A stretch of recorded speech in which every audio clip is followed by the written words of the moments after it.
Hocam öncelikle ilk soruyu biz kadınlar için soruyorum. Yaşlanmayı yavaşlatan bitkisel bir çözüm var mı? Evet, çok güzel bir soru. Evet, güzel cevabı var. Mükemmel.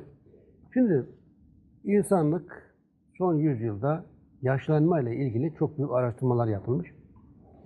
Birçok üniversitede bununla ilgili çalışmalar oluyor. 1960'lı yıllarda Profesör Doktor Leonard Hayflick, Kaliforniya Stanford Üniversitesi'nde yapmış olduğu araştırmalarda yaşlanmayı tetikleyen faktörün hücre bölünmesi sırasında kromozomlar parçalanıyor, ikiye ayrılıyor. Hücre bölünürken her şey ortadan simetrik olarak ayrılıyor, parçalanıyor. Bu bölünme sırasında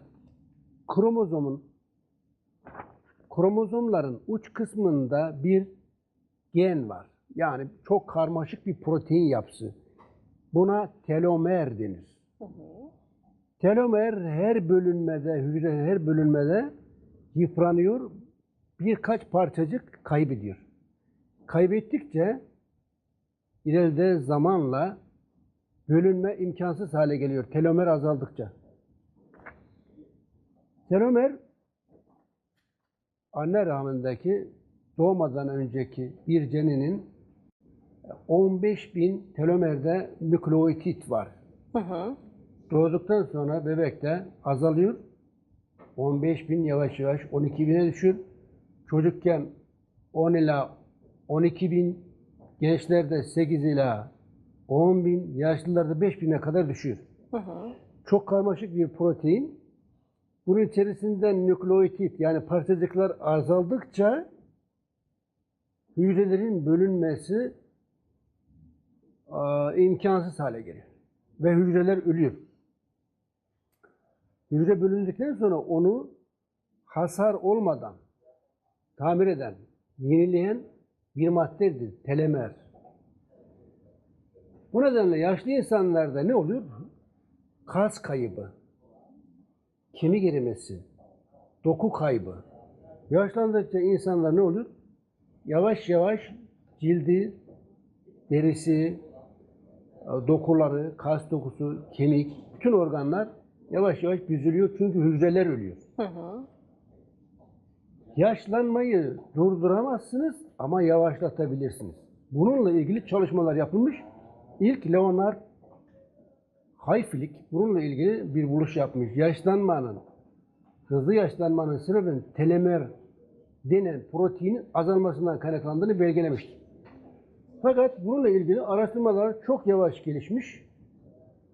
2009 yılında yani 49 yıl sonra Profesör Doktor Elizabeth Blackburn, bu da aynı şekilde Kaliforniya'da Stanford Üniversitesi'nde, aynı üniversitede ama 49 yıl sonra buluş yapmış.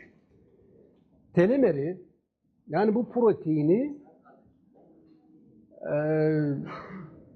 hemen bozulmadan, çözülmeden daha uzun ömürlü olabilmesini ne sağlayabilir? Telomeraz denen bir enzim bulmuştur. Telomeraz, telomeri yeniliyor. Denemişler. Mesela fareler üzerinde yapılan araştırmada farelere telomeraz enzimi veriliyor. Fareler %40 oranında daha uzun ömürlü oluyor. Solucanlar üzerinde denenmiş, solucanlar daha uzun ömürlü oluyor. İnsanların alnındaki hücre üzerine denenmiş. Hücre üzerindeki alın hücresinde 60 defa bölünen hücre telomeraz enzimiyle 300 defa bölünebilir hale gelmiş. Çok bölünürse ne olur? Ömür uzuyor. Uzuyor tabii. Az olursa ömür kısalıyor. Şimdi Türkler insanlık tarihinin en büyük buluşlarını yapmışlar geçmişte. Şimdi yavaş yavaş canlanıyoruz. İnşallah yeni buluşlar yaparız. İnşallah. Bu buluşlar yoğurt, kefir, mesela uzayda, astronomide Ulu Bey, mimaride Mimar Sinan vesaire. Ama bu büyük buluşlardan biri de kitre. Geven'den elde edilen kitre unutulmuş. Kitre, bu gördüğünüz Geven bitkisinin Kökü açılır. Kökünden bir çizik atılır. Oradan akan sıvı polimer bir enzimdir. Telomeraz enzimi. Telomeraz. Bu enzim oradan akar, vatandaş bunu toplar ve satar. İlaç, yani Osmanlı'da, Selçuklu'da kitre biliniyordu ve kullanılıyordu. Yani bin yıl değil, binlerce yıldır Türkler bunu biliyordu ve kullanıyordu.